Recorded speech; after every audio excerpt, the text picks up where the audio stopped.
And I think one of the things that you said that you just sort of glossed over, but it's incredibly important, is that marijuana is the door opener. Yeah. Marijuana is the guy that you let into the party that has the magic dust, and he went, whew, and he blew it on everybody. Because once that gets in, and especially edible marijuana, because edible marijuana is a psychedelic drug, and many people don't know it, and that's one of the reasons why when people eat brownies or something, they'll say, oh my God, someone laced the brownie. No, that's what it is. That is the most potent form of marijuana, is the edible form of marijuana, and it is very visionary, especially in high doses. It's incredibly introspective, acid-like in a lot of ways. You know, you get a perspective that is life-changing and shifting, and it's one of those directional shifts where even if it's a small degree of change over the course of the rest of your life, that small degree of change could equal a very large shift in the direction that you're going. As you continue down your path, that slight turn to the right will make a huge difference 5 years from now, 10 years from now. I think marijuana becoming legal in Colorado, and us seeing not just the positive benefits in terms of the community. You're looking at people that are making way more money than they've ever made before. You're looking at housing prices, real estate prices going up, people having a new sense of community where they're like, oh, there's others like us. It's like a magnet for freaks. And they've all flown into Colorado and set up shop there. It's fascinating. I did a show there a couple months ago at the Belco Theater, and it was amazing. It was like, this place has changed in a year. I recorded my last comedy special about 2 years ago, 2 years in August in Colorado. And then I did the most recent one about 6 months ago in Colorado, the most recent show that I did there. And I could feel the shift. When you're driving down the street, you see the difference. There's pot everywhere. There's people are smiling.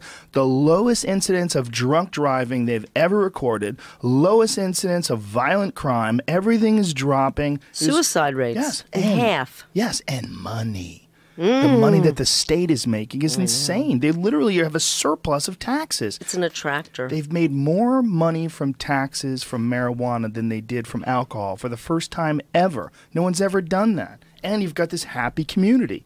And now Seattle has entered into the mix. Now Washington, D.C.'s entered into the mix. In November, California's going to vote on it. And I guarantee it's going to go through. You think? Oh, yes. Of course it is. Well, just try to send a little blessing New York way, okay? Because New York is so far behind. I'm so ashamed of us. Come on. We got to move direction. And our people will just love it so much. I think that just the ideologies that were in place that stopped it, they're eroding. Those people are too old. They're too out of touch. They don't understand the mindset of the young people, and they've really underestimated the power of this movement. This is a wave, and you can't suppress it anymore. It's a movement of people that are upwardly spiraling, okay? Yes. They're people that are healthy, beautiful, positive, ecological, save the planet, educated, more thinking people.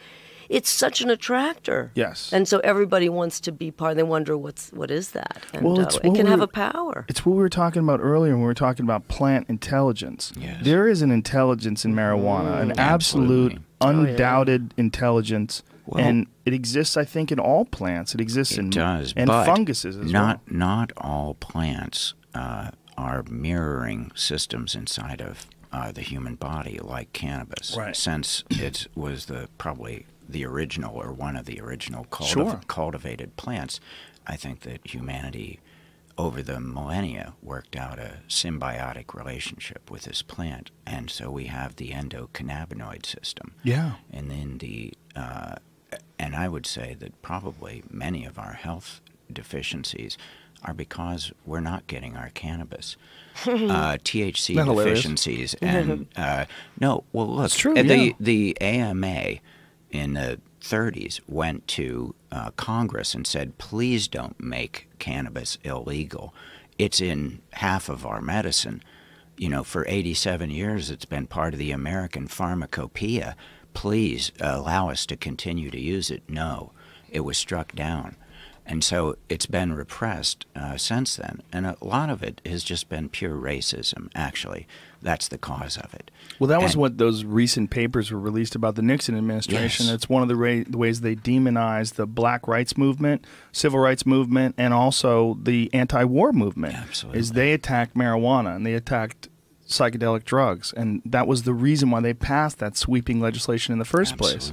Was just to be able to have a reason to arrest those people. They knew they could attack the communities, Yes. and in attacking those communities, the best way to do it was to go after the drugs. Nixon hated them, and Nixon was a traitor to America. Nixon was probably, with Bush, one of the worst we've ever experienced. And through his hatred and venom, we have the drug war that now for over 40 years, we've just been laboring under the boot of a fascist traitor that once resigned from office. He was, impeached, really. Octagon News.